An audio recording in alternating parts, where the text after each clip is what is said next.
మా అక్కగారైన sister Mary gold గారు దేవుని వాక్యం అందించబోతూ ఉన్నారు.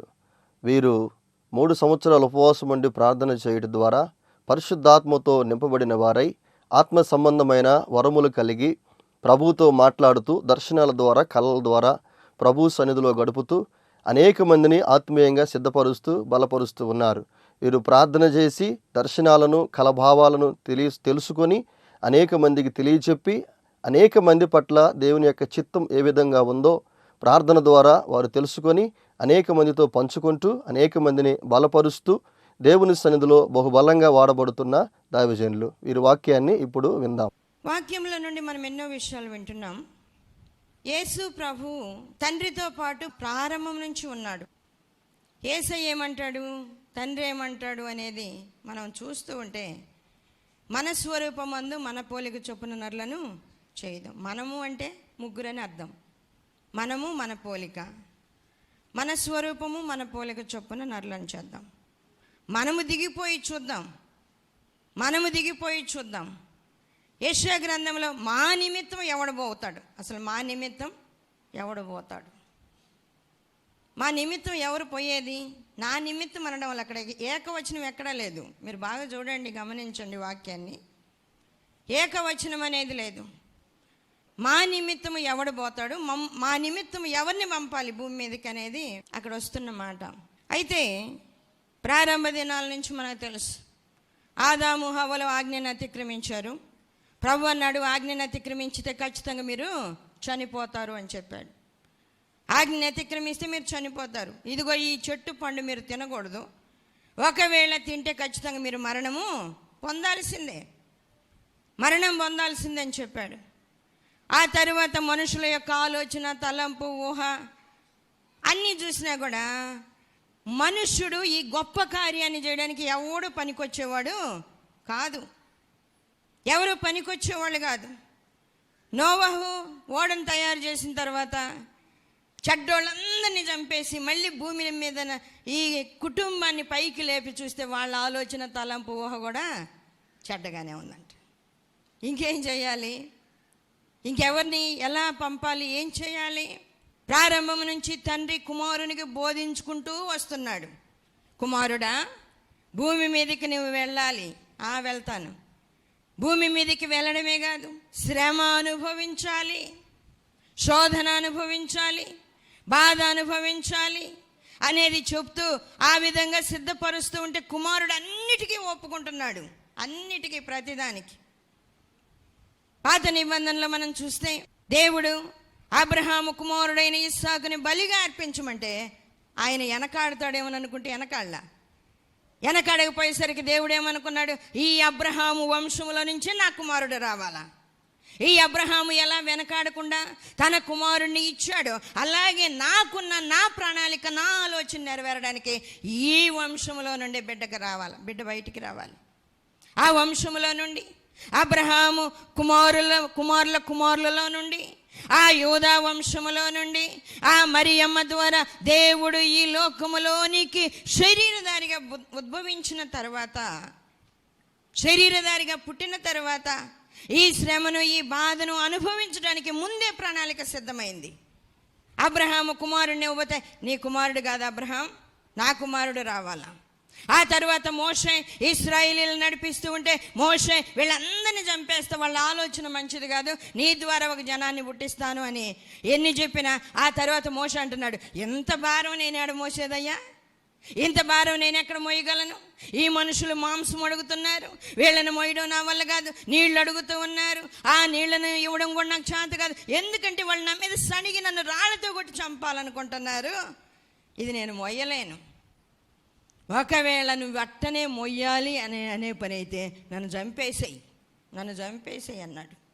మోషే కుదరలా, అబ్రహాము కుదరలా, అబ్రహాము కుమారుడైన ఇస్సాకు కుదరలా, మోషే కుదరలా, ఏలియా కుదరలేదు. ఇలాంటి భక్తులైన వాళ్ళందరినీ చాలామందిని చూసినప్పుడు కుదరలా.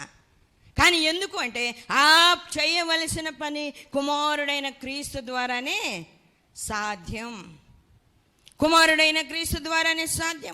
ఇందాక వాక్యంలో మనం చదువుకున్నట్టుగా రక్తము లేకుండా పాప క్షమాపణ కలగదు. రక్తాన్ని అర్పించాలి. ఆ రక్తాన్ని అర్పించడం కోసమే ఆయన ముందే ప్రణాళిక సిద్ధం చేశాడు. ఇశ్రాయేలీలు ఐగుప్తు దేశములో నుండి వచ్చిన తర్వాత, ఐగుప్తు దేశములో నుండి వస్తూ ఉన్నప్పుడు దేవుడు చెప్తూ ఉన్నాడు, ఇదిగో మరణదూత మీ యొక్క గుడారాలలో ప్రవేశించకుండా ఏం చేయాలంట? నిర్గమకాండం 12వ అధ్యాయము 6వ వచనం నుండి చూద్దాం. నిర్దోషమైన ఏడాది మగపిల్లను తీసుకొనవలెను, గొర్రెలలో నుండి అయినను మేకల్లో నుండి అయినను దాన్ని తీసుకొని వచ్చును. ఈ నెల 14వ దినము వరకు మీరు దాన్ని ఉంచుకొనవలెను. తరువాత ఇశ్రాయేలీల సమాజపు వారందరూ తమ తమ కూటములలో సాయంకాలమందు దాన్ని చంపి దాని రక్తము కొంచెము తీసి తాము దాని తిని ఇండ్ల ద్వారబంధపు 2 నిలువ కమ్ముల మీదను పై కమ్మి మీదను చల్లి ఆ రాత్రియే వారు అగ్ని చేత కాల్చబడిన ఆ మాంసమును పొంగని రొట్టెలను తినవలెను. చేదు కూరలతో, చేదు ద్రాక్షారసాన్ని, ఆ యొక్క చేదు చిరకని ఎందుకు అందించారు అంటే చేదు కూరలతో తినాలా తెలుసా? మరణం అనేది సంతోషకరంగా, సుఖంగా, నెమ్మదిగా ఆస్వాదిస్తూ తినడానికి వీలైద్దా? మరణము అనేది ఎంత భయంకరమైనది. వాక్యంలో ఇప్పుడు దాకా వింటూనే ఉన్నాం, మరణము అనేది చాలా భయంకరమైనది. మరణం అనేది స్వీట్ తిన్నట్టుగా ఆ చేదుని అనుభవించడానికి వీల్లేదు. ఆ చేదు కూరలు తింటే చాలా మందికి వామిటింగ్స్ అవుతాయి. చేదు గొంతులోకి వెళ్ళిపోతే వాంతి అయిపోద్ది. యెరూషలేములోనికి మేము వెళ్ళినప్పుడు యెరూషలేములో ఒలీవ కాయలు ఉన్నాయి కదా, ఇవి తింటే ఎంత బాగుంటాయోనని తీసుకొని టక్కున దాన్ని కొరకగానే వాంతి అయినంత పని అయింది తెలుసా? చేదు తెలుసా? ఇశ్రాయేలీలకు దేవుడిచ్చేది ఆయన చెప్తూ ఉన్నాడు, చేదు కూరలతో దాన్ని తినాలి. ఆ మరణదూత మీ ఇంట్లో ప్రవేశించుకున్నట్లుగా ఆ యొక్క ఆ నిర్దోషమైన ఏడాది మగదానిని, గొర్రె పిల్లను కానీ పొట్టేలు పిల్లను కానీ కోసి ఆ రక్తమును గడప కమ్ముల మీద చల్లి నిలువ కమ్మి మీద, అడ్డ కమ్మి మీద. ఎలా ఉంటుంది అది? ఒక సిలువ షేప్ తెలుసా? ఒక సిలువ ఆకారం నిలువ కమ్మి మీద, అడ్డ కమ్మి మీద చల్లి ఆ మరణదూత ఇంట్లో ప్రవేశించకుండా చూసుకోవాలి. దేవుని సన్నిధిలో ఆ నిర్దోషమైన మగ గొర్రె పిల్లలాగా వధకు తేబడిన గొర్రె వలె యేసయ్య ఈ లోకములో ఆ మౌనంగా బాధను భరించాడు. వధకు సిద్ధమైన గొర్రె పిల్లలాగా పరలోకపు తండ్రి మాట్లాడుతూ ఉన్నాడు. వస్తూ ఉండగా, కాలం గడుస్తూ ఉండగా, ఇదిగో కుమారుడా నీవు ఇది భరించాలి. భరిస్తాను నాన్న. మోషేని భరించమంటే మోషే భరించలేకపోయాడు. కానీ నువ్వేమంటావంటే నేను నీ కొరకున్నవాడిని, నీ కుమారుణ్ణి, నేను కాదని ఎటు పోగలను? నేను నిన్ను కాదని ఎటన్నా పోగలనా? నేను ఎటు వెళ్ళలేను.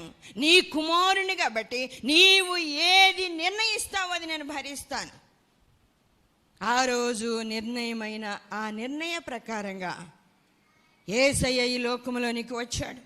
ఇశ్రాయేలీలను ఆయన నడిపిస్తూ ఉన్నప్పుడు, ఆయన సీనాయి పర్వతం దగ్గరికి వచ్చినప్పుడు దేవుని సన్నిధిలో మరణకరమైన పాపాలు ఎలా ఉంటాయో ఆయన తెలియజేశాడు.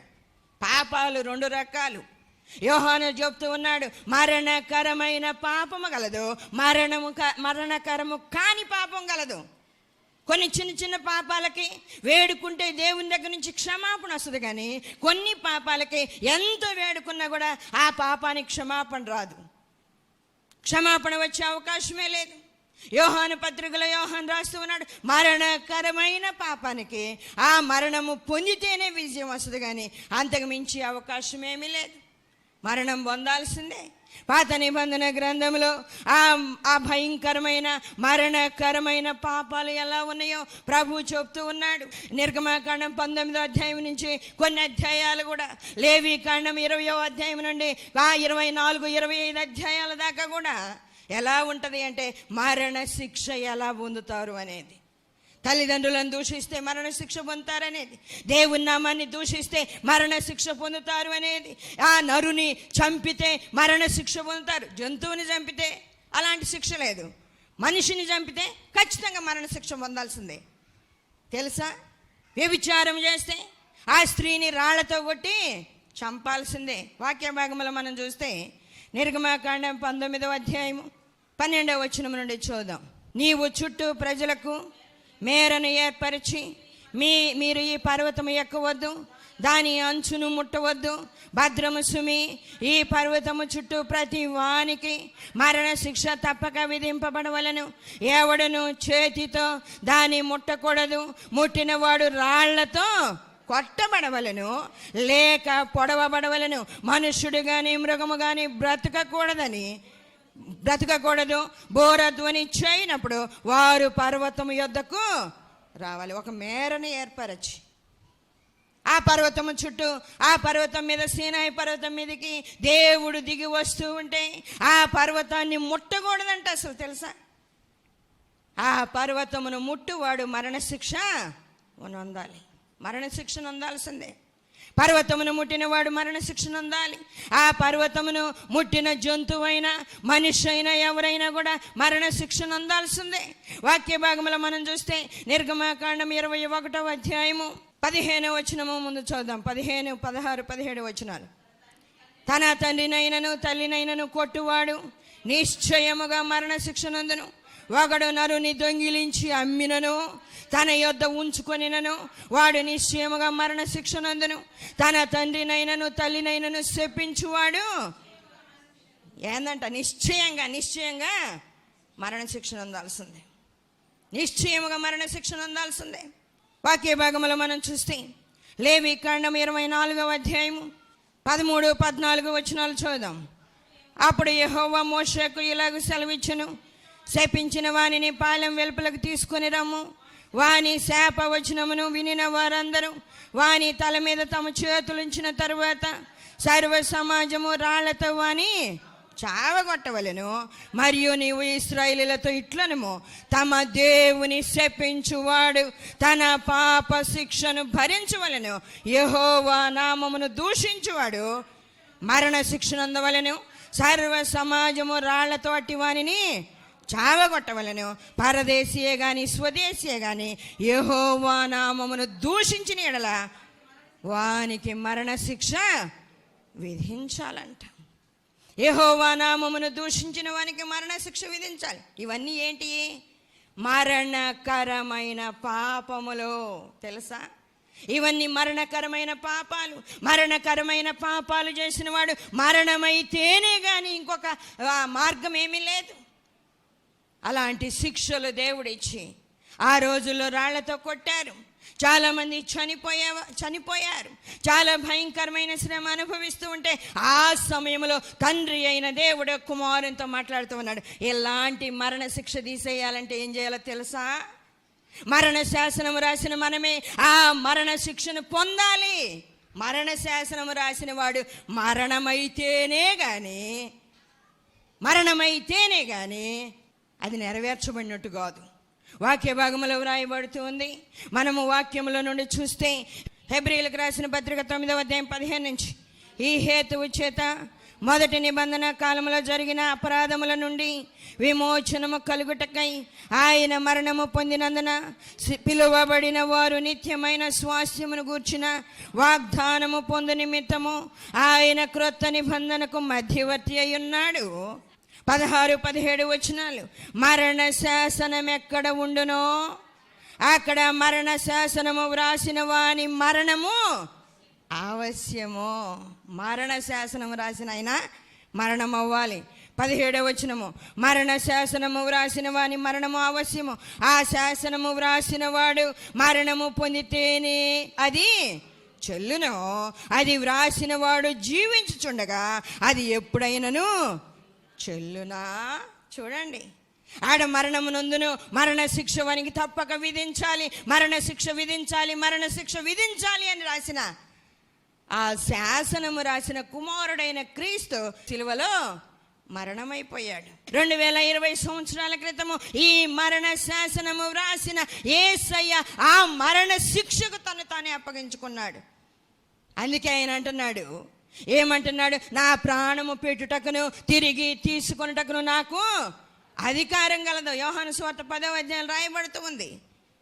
నా ప్రాణము పెట్టుటకును తిరిగి తీసుకుంటకు నాకు అధికారం కలదు. నేనే వస్తున్నాను, నేనే నా ప్రాణం అర్పిస్తున్నాను, నేనే మరణం అయిపోతున్నాను. మరలా నా ప్రాణాన్ని పెట్టగలను, తిరిగి మళ్ళీ దాన్ని నేను తీసుకోగలను. మరణ శాసనము రాయబడినప్పుడు మరణ శాసనము రాసిన వాడు మరణమైతేనే. మరణ శాసనము రాసిన కుమారుడైన క్రీస్తు ఆయన భూమి మీదకి వచ్చేదాకా ఏ విధమైన శిక్షలు అమలవుతూ ఉన్నాయి, ఏ విధంగా పాపము నుంచి పరిహారం దొరుకుతూ ఉంది అంటే పాప పరిహారార్థ బలి అర్పించుట ద్వారా, అపరాధ పరిహారార్థ బలి అర్పించుట ద్వారా ఆయన భూమి మీదకి వచ్చిన తరువాత ఆయన చేసింది ఏంటి అంటే 3.5 సంవత్సరము ఆయన సువార్త ప్రకటించి, శ్రమలు అనుభవించి, అవమానాలు భరించి, భయంకరమైన శ్రమను అనుభవించి, ఆయన ఒక సామాన్యమైన మానవుని కంటే ఇంకా నీచమైన పరిస్థితులు ఎదుర్కొన్నాడు. తెలుసా? మనం ఎదుర్కోం. ఎవరన్నా ఏమనంటే మనం ఓర్చుకోలేం. ఎవరైనా పొరపాటునైనా మన మీద ఏదన్నా ఉమ్మి ఊస్తూ ఉంటే పడినా మనం భరించలేం. కానీ యేసయ్య కావాలని ఆయన మీద ఉమ్మి ఊస్తూ ఉంటే ఆయన భరించాడు, స్వస్థపరిచాడు, నెమ్మదినిచ్చాడు, రక్షణ భాగ్యాన్ని అనుగ్రహించాడు, జక్కయ్యాకి రక్షణ ఇచ్చాడు, అందరికీ రక్షణ ఇచ్చాడు, పాప క్షమాపణ ఇచ్చాడు. ఆయన ఒక్కసారి తన ప్రాణాన్ని అర్పించి అందరికీ పాప క్షమాపణ అనుగ్రహిస్తున్నాడు. సిలువలో బలి అయిపోయి ఆయన మన కొరకు మరణ శాసనము రాసిన ఆయన మరణమైపోయాడు. ఇప్పుడు తెలుసా? మరణ శాసనము రాసిన ఆయన మరణమైపోయాడు. ఆయన ఎందుకు ఈ లోకములోనికి వచ్చాడు, ఎందుకు అలాంటి శ్రమ అనుభవించాడు అంటే, ఇదిగో నేనున్నాను నాన్న అని నాన్న దగ్గర, తండ్రి దగ్గర ఆ స్టాంపు పడిపోయి స్టాంప్ వేయించుకొని వచ్చాడు. తెలుసా? ఎవరు ఇంక చేయలేరు మనుషులు.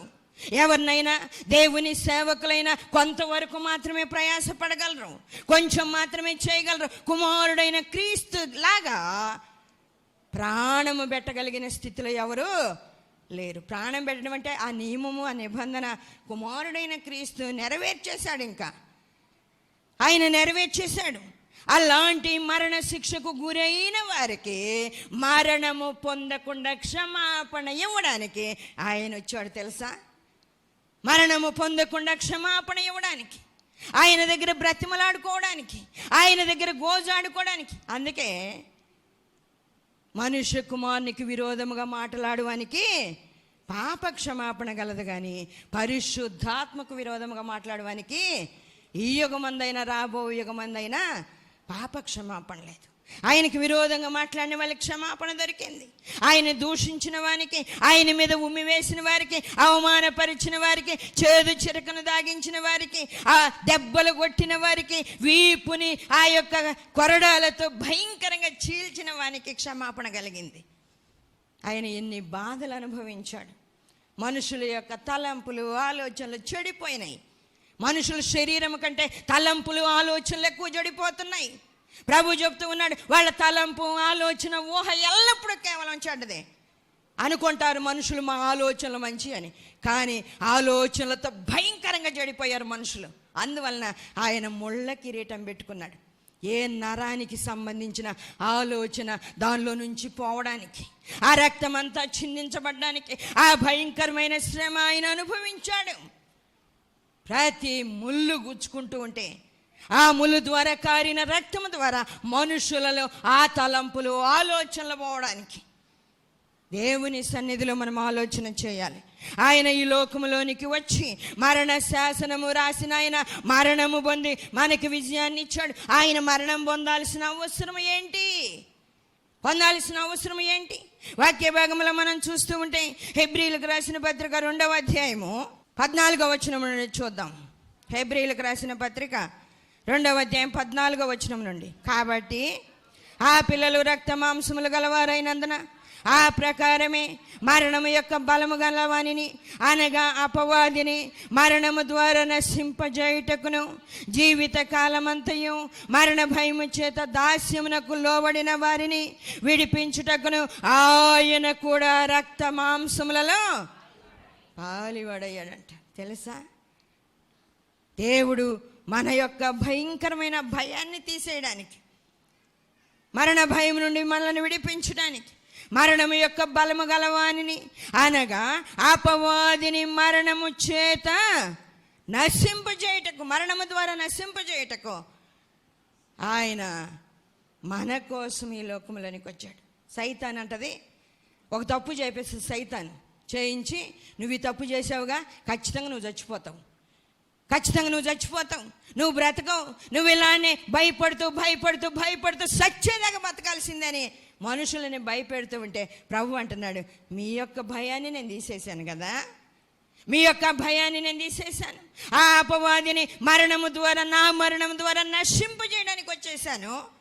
ఇక మీరు మరణం అని భయపడాల్సిన అవసరము లేనే లేదు. మరణం అని భయపడాల్సిన అవసరం లేదు. మరణ భయము గలవానిని దాస్యములో నుండి విడిపించుటకు ఆయన వచ్చాడు.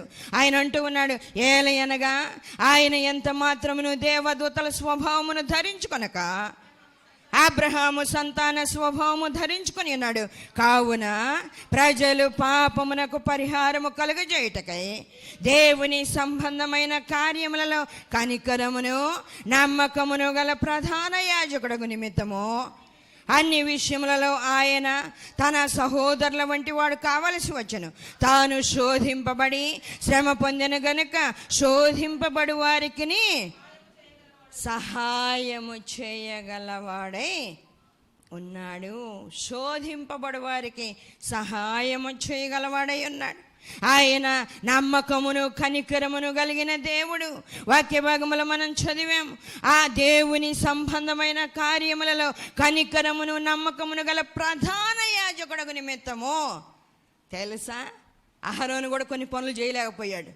ప్రధాన యాజకుడుగా ఉన్న అహరోను కానీ, అహరోను కుమారులు కానీ అన్ని పనులు చక్కగా చేయలేకపోయారు. కానీ కుమారుడైన క్రీస్తు కనికరము గలవాడై వచ్చి, మనము ఏడుస్తూ ఉంటే నువ్వు బాధపడాల్సిన అవసరం లేదు.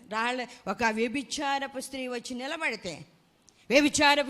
నిలబడితే మోషే ధర్మశాస్త్రం ప్రకారం ఇదిగో ఏమన్నా రాళ్లతో కొట్టి చంపాలి ఖచ్చితంగా అని అందరూ వచ్చి నిలబడితే ప్రభువు నేల మీద ఏమో రాయిచున్నాడు అంటే, తల మీద తల ఉంచుకొని ఏమని చెప్పి, ఇదిగో మీలో పాపము లేనివాడు మొదట ఆమె మీద రాయి వేయండి.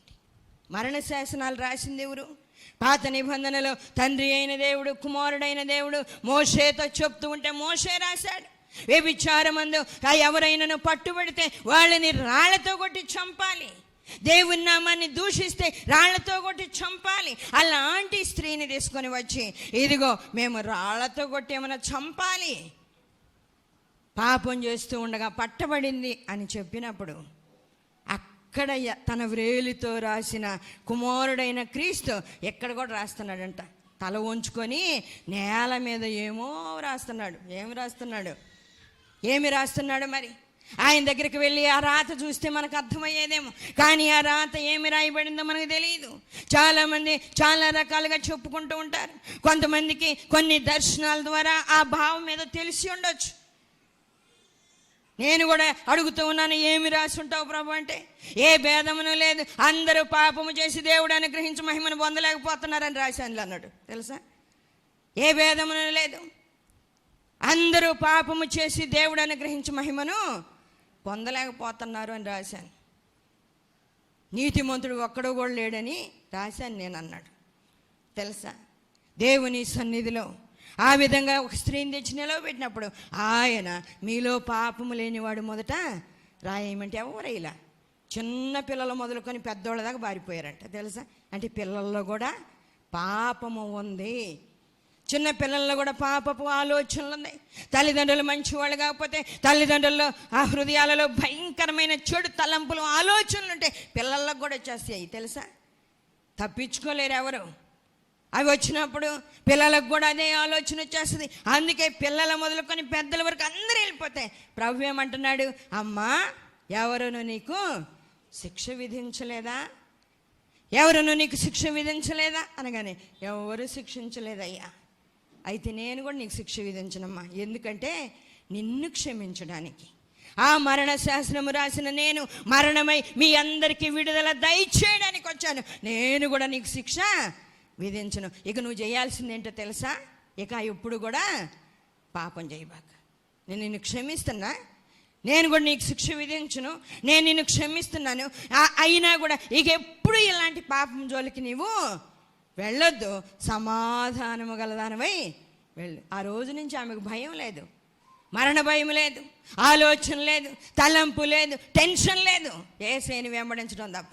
తెలుసా, మనము దేవుని సన్నిధిలో ఆలోచన చేయాలి. మరణ భయం లేకుండా మనం ఉండడానికి, ఆ మరణాన్ని జయించడానికి మరణ శిక్షను ఆయన మీద వేసుకుని ఆయన భరించాడు, సంపూర్ణంగా ముగించాడు. ఆయన బిడ్డలమైన మనము మన చేతికి వచ్చిన పని సంపూర్ణముగా నెరవేర్చి మనం కూడా చెప్పగలగాలి, తండ్రి నీవు నాకు ఇచ్చిన పని నేను సంపూర్ణముగా నెరవేర్చి నిన్ను మహిమపరిచాను, ఇప్పుడు నన్ను తీసుకొని వెళ్ళు అని చెప్పగలిగితే మనము ఆయనతో కూడా తండ్రి ఒడిలో కూర్చోగలుగుతాం. అలాంటి గొప్ప భాగ్యాన్ని స్వతంత్రించుకోవాలని ప్రభువు మనతో మాట్లాడుతున్నాడు. కాబట్టి ఆయన అన్నిటినీ అనుభవించి మనకి విజయాన్ని ఇచ్చినట్లుగా మనము అన్నిటినీ గ్రహించుకొని జయించి ఆయనతో జయ జీవితం కలిగి ఆయన ఒడిలో కూర్చునేటట్లుగా మనమందరము సిద్ధపడాలని తెలియజేస్తూ నేను ముగిస్తున్నాను. దేవుడి మాటలు దీవించును గాక. ప్రార్థన చేసుకుందాం. అవును ప్రభువా, మరణ శాసనము రాసింది మీరే, మీరు మరణమైపోయారు నాయన. యాజకులు తమది కాని రక్తాన్ని తీసుకుని వెళ్తూ ఉంటే మీరు మీ స్వరక్తాన్ని తీసుకుని వెళ్ళి అక్కడ ఉన్నన్నిటినీ శుద్ధి చేశారు. పరదేశంలోనికి వెళ్ళారు, ఈవులను అనుగ్రహించారు, స్వాతంత్ర్యాన్ని ఇచ్చారు. భూమి మీద మీ మీద అనుకుంటున్న బిడ్డలకు రక్షణ భాగ్యాన్ని ఇచ్చారయ్యా. ఎంత మంచి దేవుడు అయ్యాని ప్రభువుని కనపరుద్దాం. మహాగణుడా, పరిశుద్ధుడా, పరిశుద్ధుడా, పరిశుద్ధుడా, పరిశుద్ధుడా, జీవాధిపతి మీకే వందనాలు, స్తోత్రాలు నాయన. బిడ్డలను ఆశీర్వదించండి, ఆత్మతో నింపండి, మీ హస్తాల్లో దాచుకోండి. ఈ శిలువ ధ్యానాలు చేసి ఉండగా ప్రభా బిడ్డల హృదయాల్లో అవి నిరంతరము ఉండట కృప దయచేయండి. ఆత్మతో నింపండి, పరిపూర్ణ విజయము శక్తి మీరు ఇవ్వండి నాయన. ఇదిగో నా తండ్రి, ప్రతి బిడ్డను దర్శించండి, ప్రార్థనాత్మతో నింపండి ప్రభా. ఇదిగోనైనా మీరు పొందిన శ్రమల వలన మాకు స్వస్థతనిచ్చారు, మీ రక్తము ద్వారా మాకు పాపానికి క్షమాపణ దయచేశారు, మమ్మల్ని కడిగి శుద్ధి చేశారు ప్రభా. స్తోత్రాలు. ఇంకా అలాంటి శ్రమలో, భయములో, వేదనలో ఉన్న బిడ్డలను ఇప్పుడే దర్శించండి, నెమ్మది దయచేయండి, భయాన్ని తీసివేయండి, మరణ భయమును తీసివేయడానికి ప్రభా నాయన. ఇదిగో నా తండ్రి ప్రభా, మీరు శరీరధారిగా ఈ లోకంలోనికి వచ్చి నాయన ఇదిగో నా తండ్రి, ఆ శోధింపబడి శ్రమ పొంది ప్రభా ఆ శోధనల మీద మాకు జయం ఇచ్చిన దేవా మీకు స్తోత్రాలు చెల్లిస్తున్నా. ప్రతి బిడ్డ హృదయాన్ని కడగండి, శుద్ధి చేయండి, ఆత్మతో నింపండి, పరిపూర్ణ విజయాన్ని ఇచ్చి శక్తినిచ్చి మీ కృపా దీవెనలతో నింపి నడిపించి బలపరచమని ప్రతి బిడ్డను మీకు అప్పగించుకుంటూ యేసయ్య అతి పరిశుద్ధ నామములో అడుగుచున్నాము తండ్రి, ఆమేన్. మరిన్ని వివరముల కొరకు మమ్మల్ని సంప్రదించవలసిన చిరునామా marigold foundation, holy spirit church, Vishwanathapuram, Podili, Prakasam జిల్లా, పిన్ కోడ్ 523240. మా ఫోన్ నెంబర్స్ 8500084841, మరి ఒక ఫోన్ నెంబర్ 8500084842.